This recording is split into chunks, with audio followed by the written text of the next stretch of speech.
Es Sí. estudiante de séptimo semestre de la licenciatura en Economía y nos trae la siguiente presentación que lleva por título El experimento monetarista perpetuo en México y la compatibilidad de la teoría monetaria moderna con la teoría del valor-trabajo. De nueva cuenta, Raúl, tendrías 20 minutos para tu exposición. Voy a hacer que te pasen un papelito para que Sí, vayan analizando muchísimas cómo vas gracias. de ritmo. Y es todo tuyo el micrófono, por favor, gracias. Bien, en primer lugar, le cambié, no mucho, poquito, el título a la presentación. Ahora es hacia una política anti-Taylor. Antes no trataba el tema de la regla de Taylor, ahora sí. El subtítulo sigue siendo Articulación Marx, Teoría Monetaria Moderna para México. Mi nombre es Raúl Alberto Rivera Bullosa. Comencemos. Quiero introducirlos con una pregunta inicial. Desde los años 90, la llamada regla de Taylor convirtió una idea en un dogma. Si sube la inflación, se debe de subir la tasa de interés de referencia. Si baja el crecimiento, se baja la tasa. Este mecanismo, que aparentemente es simplemente técnico, se transformó en una herramienta de disciplina sobre el trabajo y de protección de la rentabilidad financiera. Pero ¿qué tal? Y si la economía se desestabiliza precisamente porque elevamos la tasa, y si en cambio para bajarla fuera un mecanismo para estabilizar precios, empleo y valor, no hacerlos crecer, estabilizarlos. De un modelo a un dogma. La regla de Taylor nació como descripción empírica del comportamiento de la Reserva Federal entre 5 años, el 87 y el 92, pero con el tiempo se volvió una norma universal, subir tasas para ganar credibilidad, aunque a costa obviamente del empleo. Con el tiempo podría volverse una norma más sensata, mantener una tasa baja para ganar estabilidad, aun cuando el costo sea perder el miedo a la inflación. Hoy vamos a explorar un artículo que se llama Beyond the Taylor Tool, Rule, más allá de la regla de Taylor, de Nakamura et al., que salió hace bien poquito, que demuestra que la regla solo funciona durante ciertos periodos. Durante la administración de Greenspan, sí. Durante la administración de Volcker, sí. Pero durante la pospandemia, no. Conclusión, alejarse de la regla de Taylor no destruye la estabilidad, sino que una política flexible y contextual puede evitar recesiones innecesarias. Así de poderoso es este planteamiento. La propuesta, una política anti-Taylor que combine la teoría monetaria moderna con la crítica marxiana del valor, que es especialmente relevante para países como México, donde el Banco Central mantiene el legado monetarista. Vamos a pasar a hablar ahorita un poco del experimento monetarista y su herencia.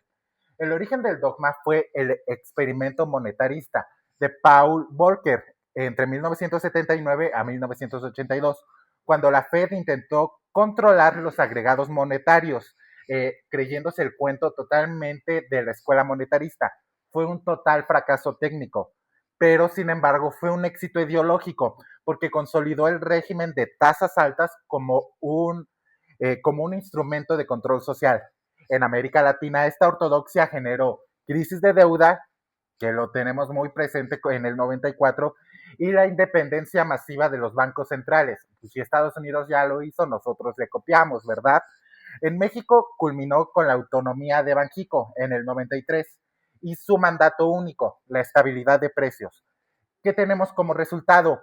Una política procíclica que enfría la economía justo cuando debería empujarla.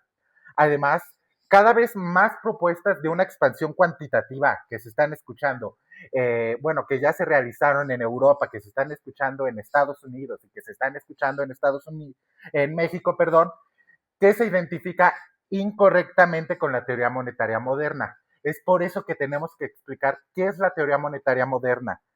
Pero antes de eso, pasemos a Marx. El interés como desvalorización. Marx había anticipado un problema. El interés no es técnico, es una fracción de plusvalor apropiada por el capital financiero. Cuando las tasas suben, no se está castigando al dinero, sino que se está castigando al trabajo. El ajuste monetario genera un ciclo de desvalorización del trabajo vivo, es decir, estabilidad de precios a costa de la inestabilidad laboral. De ahí la urgencia de una teoría del dinero que reconecte valor, crédito y trabajo en una sola temporalidad. El límite teórico. Ahora sí vamos a pasar con qué es la teoría monetaria moderna. El dinero mercancía. Marx concibe el dinero como una mercancía especial, el oro, que representa el valor de todas las demás. Su valor proviene del trabajo humano contenido o el trabajo socialmente necesario que hay en ese metal. Cumple las funciones de medir, circular y reservar porque tiene un valor propio. Pero esta visión tiene un límite estructural en el capitalismo moderno y según la evidencia empírica de David Graeber, ahora sí me estoy apoyando en él, lo tiene desde todo el tiempo. No existe convertibilidad mecánica, por lo que el oro deja de regular al sistema. El dinero actual y el dinero de cualquier periodo es puro signo estatal. Eso es lo que significa chartalismo, el dinero marcado, el dinero con un signo. Es la palabra que define a la teoría monetaria moderna. El dinero es un signo estatal, es crédito, es deuda, pero no es mercancía. La validación del trabajo ya no ocurre en un metal, sino que ocurre en la moneda fiduciaria, sí, no sé leer palabras un poco más complicadas que plusvalor, la moneda fiduciaria emitida por el Estado. Transición hacia una teoría postmetálica. En el mundo contemporáneo, el crédito, la deuda pública y el gasto fiscal crean dinero de la nada. El valor se valida temporalmente, no por su contenido metálico. En términos marxianos actualizados, el trabajo socialmente necesario ya no se realiza en el oro, sino en el acto fiscal, cuando el Estado paga y recauda. El valor se mide en una moneda estatal, no en una mercancía universal. La teoría monetaria moderna corrige el límite de Marx sin necesariamente traicionarlo. Rechaza el metalismo y entiende el dinero como una institución política. Desde otra lectura marxista, la teoría monetaria moderna afirma que el Estado no financia su propio gasto, sino que pone en circulación valor monetario al anticipar trabajo social futuro, y que la verdadera restricción no es el déficit, sino la capacidad real de transformar trabajo vivo en valor útil, en valor de uso, dentro del proceso de producción del capital social total. El oro deja de ser un reloj del valor, ahora ese reloj lo lleva el Estado soberano. En síntesis, Marx explicó cómo el trabajo crea valor. La teoría monetaria moderna explica cómo el dinero lo valida, cómo el Estado lo valida en dinero. ¿Qué es la soberanía monetaria? En términos simples, un país es monetariamente soberano cuando puede emitir, controlar y gastar en su propia moneda sin depender del financiamiento externo. Esto implica tres condiciones básicas. Número 1, emisión propia. El Estado crea su moneda y la usa para pagar bienes, servicios y salarios dentro de su territorio.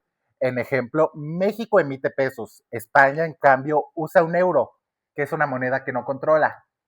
2, tiene un tipo de cambio flotante con las demás monedas. No se compromete a cambiar su moneda por otra como el dólar, el euro, etcétera, a un valor fijo, lo que le da libertad para usar su política fiscal y monetaria sin agotar reservas. En esto, ¿en México lo cumple o no lo cumple? Les quiero preguntar para que se me despierten. Vamos con la tercera, que es donde ya México nos puede fallar. La deuda la emite en moneda nacional. El Estado se endeuda principalmente en su propia moneda, no en divisas extranjeras, así que nunca podrá quebrar involuntariamente, porque siempre puede crear los pesos que necesita. Esto lo han reconocido el exbanquero central del Banco Europeo, también el mismísimo Donald Trump ha reconocido que Estados Unidos no puede quebrar en su propia moneda. También lo ha distinguido un multimillonario muy famoso que se me olvidó su nombre. Sí, ¿tú te crees? Sí, Warren Buffett. Sí, él se acordó. En estos términos, México no es soberano monetario. México subordina su política interna al juicio de los mercados internacionales. Decir hoy que el país debe recuperar soberanía monetaria significa, número 1, revertir esta subordinación. Número 2, romper con el miedo al gasto. Y número 3, redefinir el papel del Estado como emisor, no como deudor.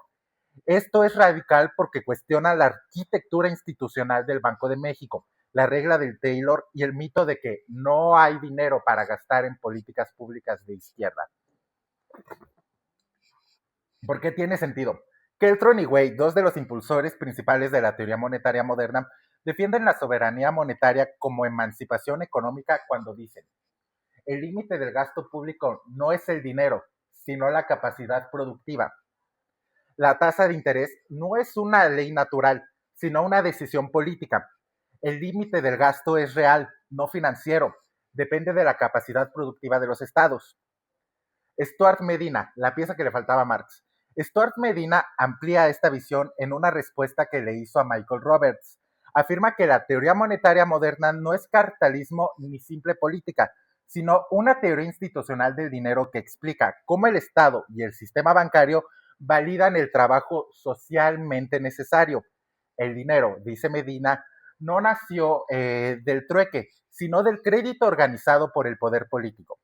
El Estado crea la unidad de cuenta, regula el crédito y estructura los mercados, transformando el trabajo en valor reconocido socialmente. De hecho, la tabla que nos presentó mi compañero, la tabla sumeria, es una tabla de trigo que te dice, esta tabla vale por 150 arrobas de trigo. Y entonces la gente ya no tenía que cargar con sus 150 arrobas de trigo, sino que tenían una deuda. Podías decir, mira, esto cuando quieras, el Estado te lo puede cambiar por 150 arrobas de trigo o de cebada o de cualquier otra cosa que te valga 150 arrobas de trigo. Es un ejemplo, no eso es lo que dice la tabla exactamente. Los impuestos no financian el gasto ni lo legitiman. El déficit público es una condición del ahorro privado y de la estabilidad macroeconómica. Medina distingue dos circuitos: el horizontal, los bancos crean depósitos, y el vertical, el Estado crea dinero de alta potencia mediante el gasto. Solo este último cierra el ciclo monetario completo. Además, el Estado puede iniciar procesos productivos sin esperar al trabajo privado. Su herramienta principal es el trabajo garantizado, que introduce dinero a cambio de trabajo, estabilizando precios laborales y sustituye al desempleo como freno inflacionario. También pone un salario mínimo que realmente se va a respetar, porque nadie trabajaría por menos de un salario que te está dando el Estado. Marx más la teoría monetaria moderna, una política ante Taylor. Marx aporta la teoría del valor, la teoría monetaria moderna, la ingeniería monetaria. Juntas permiten romper con el fetiche de la tasa. Medina y Anastasi coinciden. La teoría monetaria no niega el valor trabajo, lo operacionaliza. El dinero estatal es la forma moderna de validación de tiempo social de trabajo.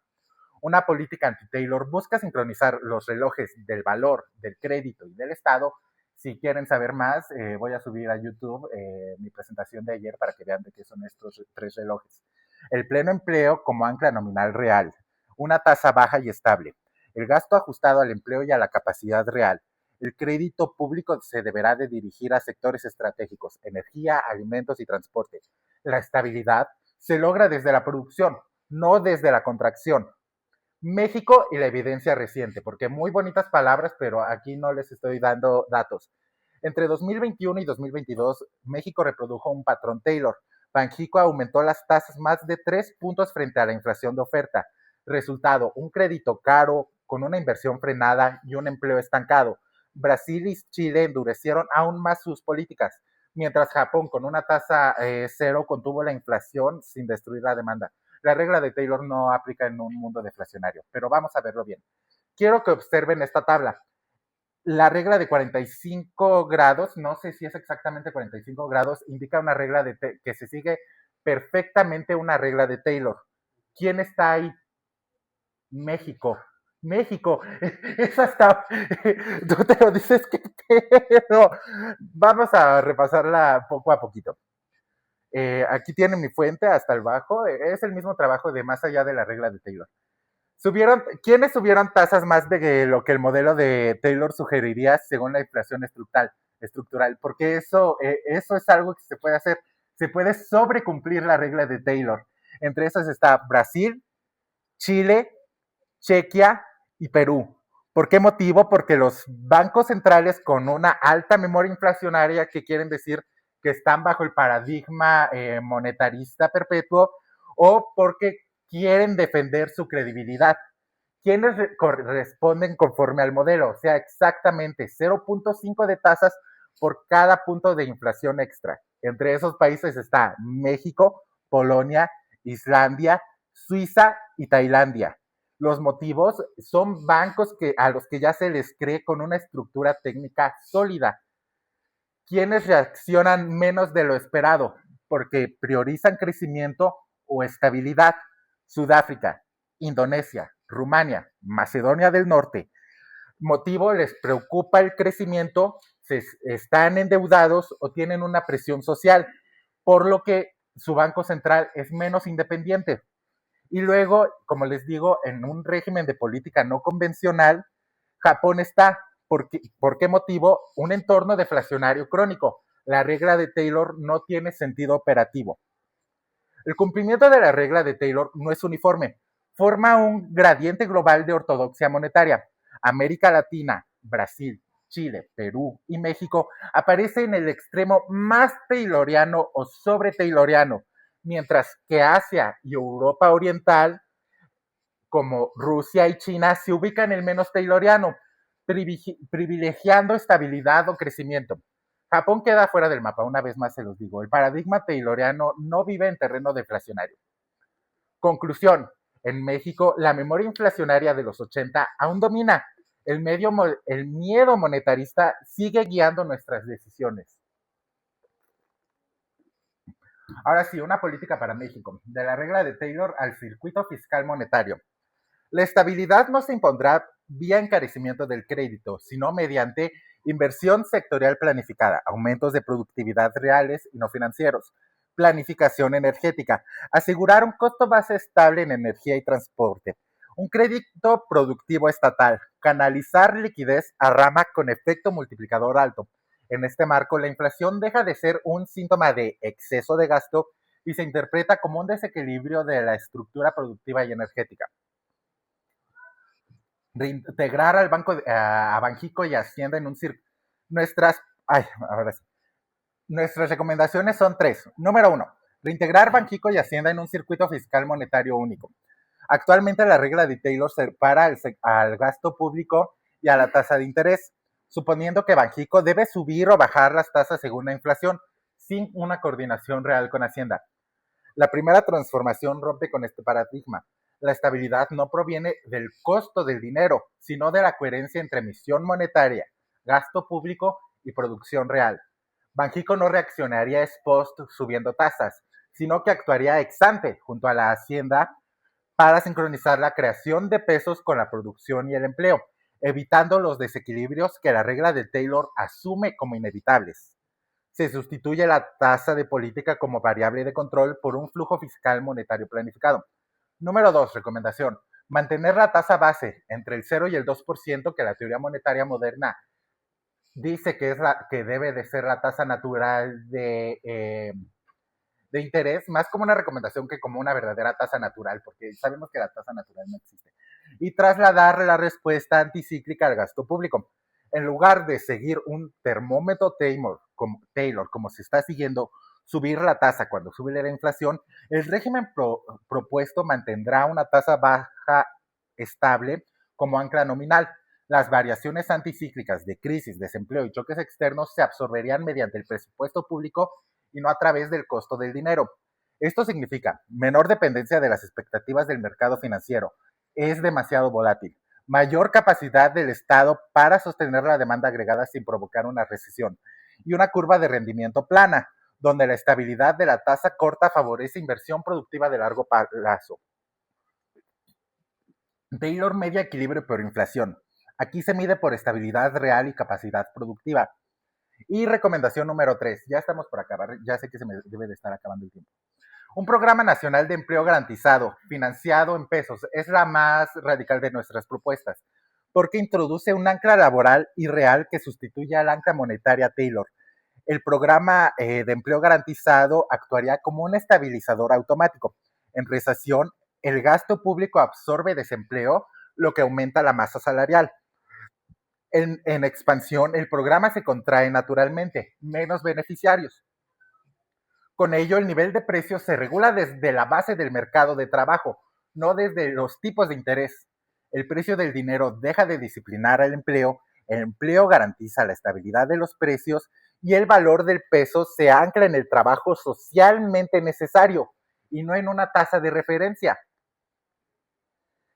En el espectro de la regla de Taylor, una vez más, ¿cuántos me quedan? Tiempo.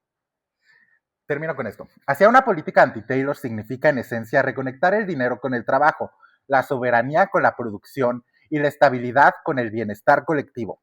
Es la invitación a imaginar un México donde la política monetaria sirva al desarrollo y no al miedo a la inflación. Ahora sí, muchísimas gracias.